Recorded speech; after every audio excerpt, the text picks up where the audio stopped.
Arthur, o Renan, às vezes tem uma postura um pouco forte ali, Sim. um pouco forte demais. E a gente sabe que no meio da política é a negociação que a gente tem que, né, infelizmente, tem que estar bem ali, tem que fazer aquela jogatina, porque senão vira presidente e não consegue fazer nada. Se não tiver um bom passe ali no Congresso, no Senado, enfim, né? Até no meio político, com os líderes da política. Como que você enxerga essa postura um pouco mais agressiva do Renan? Sim. Né?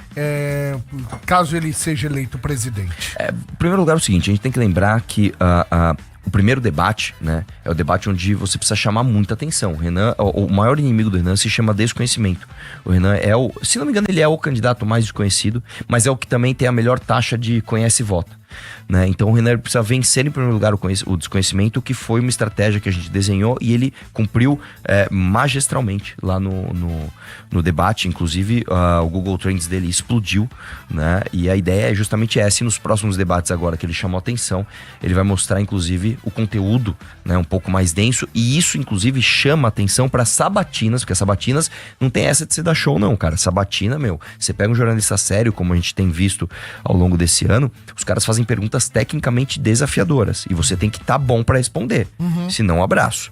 E aí nesse caso, cara, eu acho o seguinte, como infelizmente a gente acha que o Brasil, né, muitas coisas não dá pra fazer por causa do Centrão ou coisa ou outra, a gente se acostumou a encontrar presidentes que se acovardam dizendo que, olha, eu tentei fazer, mas o Centrão não deixou. A verdade é que é o seguinte, cara, os dois candidatos que ganharam as eleições nos últimos anos são os candidatos que tiveram discursos mais fortes e no fim do dia, cara, o Centrão, como belas... Desculpa essa palavra usar, mas como belas prostitutas que são, elas vão de acordo com a onda. Então, se você resolve um problema, se você cria uma onda, se você cria uma tendência, o político do Centrão ele se vê obrigado a seguir essa tendência, né? Dito isso, há de haver negociação com bons nomes que geralmente não se posicionam à esquerda ou à direita, claro, e esses nomes existem.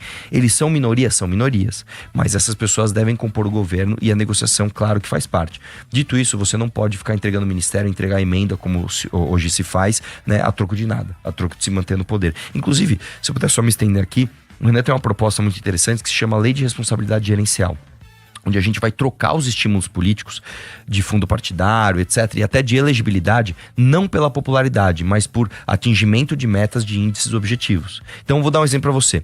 Hoje tem muito prefeito de cidade que simplesmente gasta todo o orçamento para contratar shows de, sei lá, de Wesley Safadão. E a população não tem saneamento básico. Absurdo. A lei de responsabilidade gerencial é justamente isso. Você vai ter metas para atingir de saúde, educação, segurança.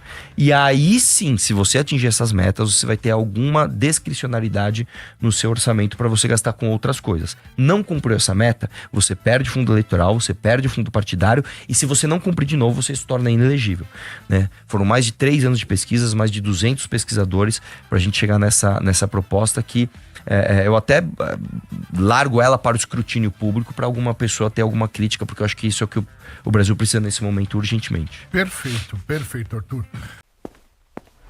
Tá gostando do vídeo? Se você quer acompanhar cada novidade, entrevista ou debate da missão, já se inscreva no canal e não perca os próximos cortes.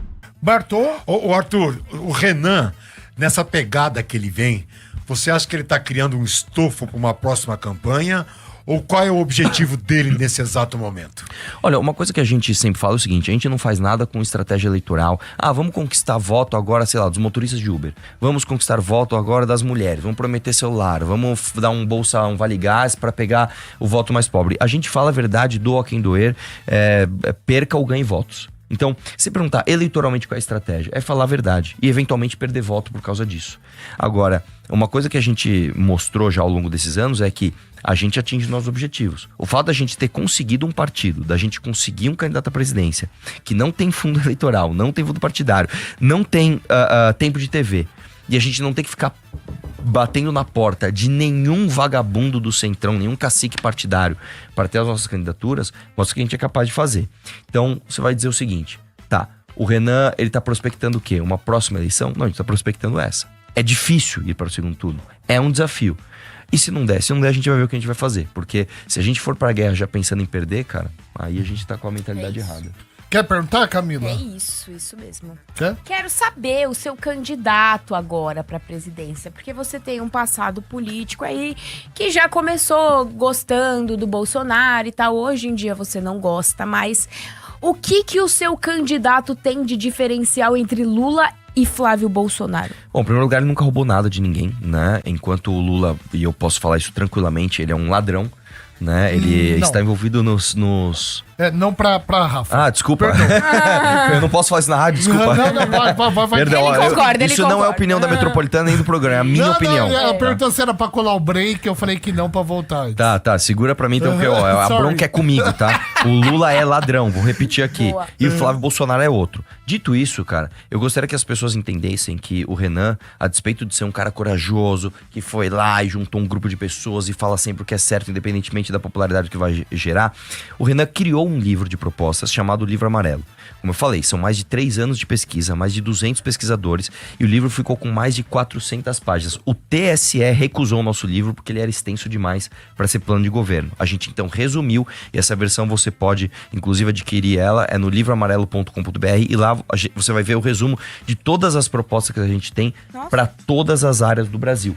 Né? Então, às vezes a gente tem um tempo muito curto pra falar, tá, o que você pensa pra educação, tá tudo escrito lá. E novamente, é uma coisa muito corajosa, porque a gente escreve a proposta e coloca ela pro escrutínio público, né? Olha, a gente tem essa, o que você acha? Putz, cara, eu acho que aqui tá bom, acho que aqui não tá bom, vamos melhorar aqui, vamos melhorar ali. Eu acho que essa é a forma mais nobre de se fazer política, é a forma que o Brasil mais precisa hoje.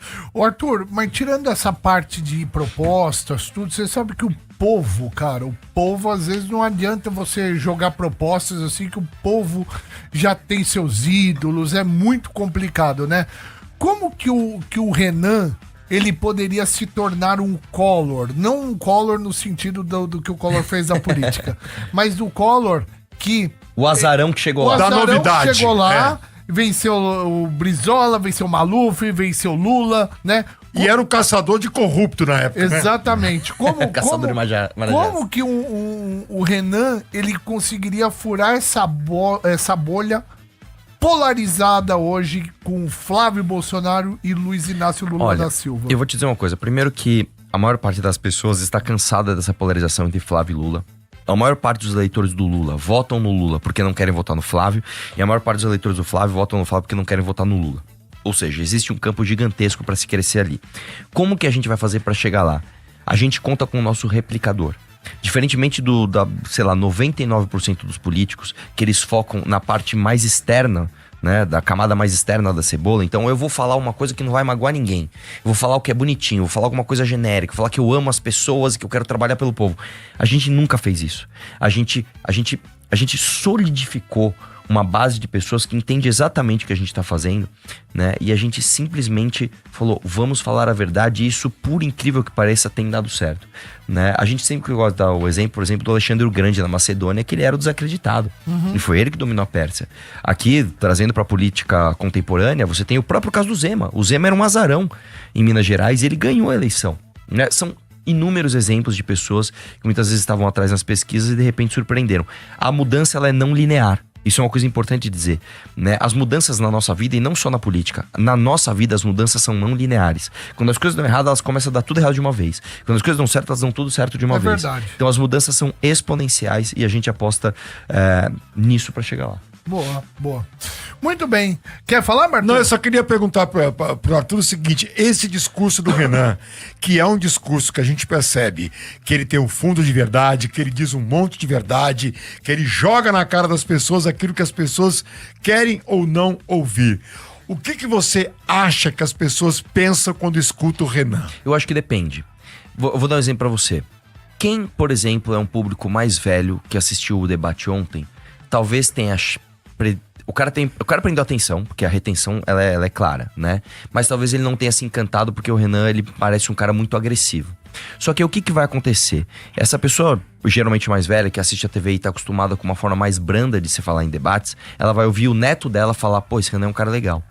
De repente ela vai ver o coleguinha do neto dela falando que o Renan é um cara legal. E de repente, é isso que acontece geralmente nas democracias. Geralmente o homem jovem é o cara mais chato dentro de casa, que fica brigando e fica enchendo o saco por causa de política. Por isso que eu te amo, você que faz isso, cara. Faça mais isso. O Brasil hoje só saiu da não discussão política dos anos 90 e se tornou um país que fala de política, que entende o que é um STF, por conta de você, cara. Tá? Então esse cara geralmente vai, através da persistência, fazendo com que essas pessoas busquem ouvir o que o Renan tá dizendo, seja num corte de Instagram, seja numa sabatina do Jornal Nacional, que ele vai ter agora quarta-feira. E aí, quando você ouve o Renan, é inevitável você entender a densidade da inteligência e daquilo que está sendo proposto. Então é muito simples, porque a ideia é você chamar atenção e a partir desse gatilho de atenção a pessoa abrir aquela caixa para ver o que tem dentro. E como a gente confia muito no nosso conteúdo, eu tenho certeza absoluta que o fator de conversão nosso até a eleição vai ser surpreendente. Muito bem.